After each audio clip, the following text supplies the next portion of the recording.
Hey, welcome back to the Quest Log. I'm your host, Ranger, and we're back for episode 2. First off, I just want to say thank you to all of you who tuned in for the very first episode and, shared your thoughts. We got a ton of great feedback, and it seems like you're all ready for more. And I guess this is technically episode 1, since we do like an episode 0 system for the pilot.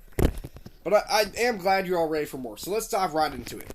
If you missed last week, we kicked things off with two gaming classics, Super Mario Bros. And The Witcher 3 Wild Hunt. And today we're going to be talking about two more heavy hitters in the gaming world. We're jumping from the nostalgic and retro into something a bit more modern and complex. First up, we've got Legend of Zelda Breath of the Wild, a game that redefined open world exploration and made you feel like an actual hero. And after that, we'll tackle Red Dead Redemption 2, a Wild West epic that's all about storytelling, grit, and, a lot of horse riding. Now, let's start with The Legend of Zelda, Breath of the Wild. You know, when this game came out, people were saying it was the best game ever made, and that's a bold claim, right? I mean, we're talking about a franchise that's been around since the 80s, and now Breath of the Wild comes along and literally changes the game. The thing that makes this game so mind-blowing isn't just the graphics or the music, though. Those are definitely top-notch. It's just sheer freedom. But, speaking of sheer freedom, it's also the sheer freedom of the game. The fact that you can pick up your sword, step outside, and just go anywhere. I mean, anywhere. You're not tethered to a linear path. You're not focused to follow some strict narrative. You're free to explore Hyrule in whatever way you choose. And let's talk about that for a second. Exploration. I mean, open world games have been a thing for a while, but Breath of the Wild took it to another level. Also, I hate to be, orange, but just give me 1 second. I do need a drink.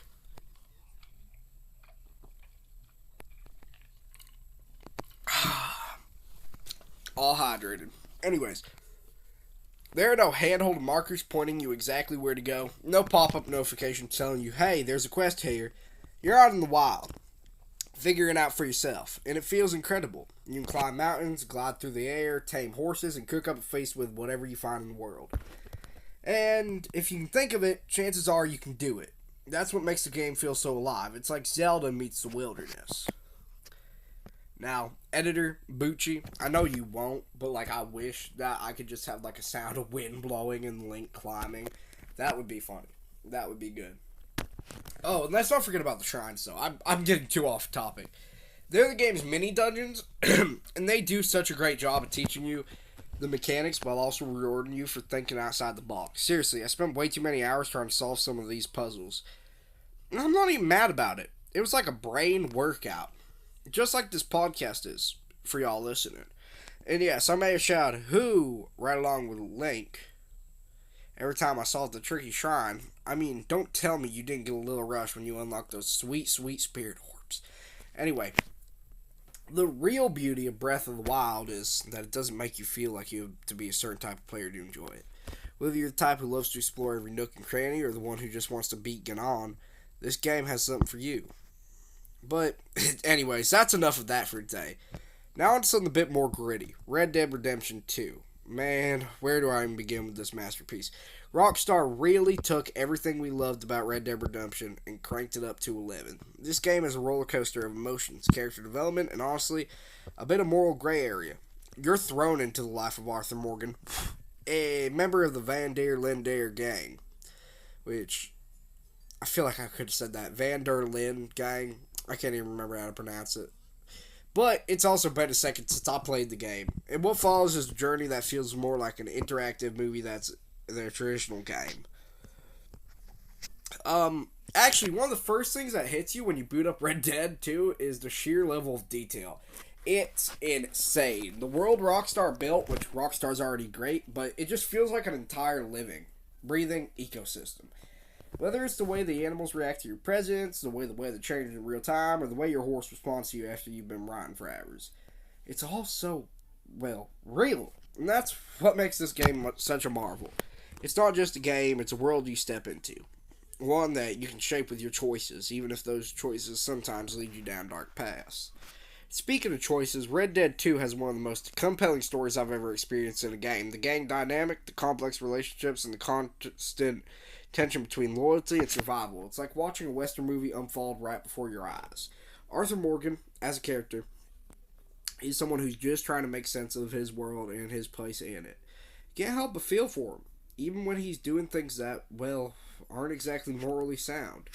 But here's the kicker. It's not just about the story. It's about the world around you. From the lush forest to the dusty plains, the game is stunningly beautiful.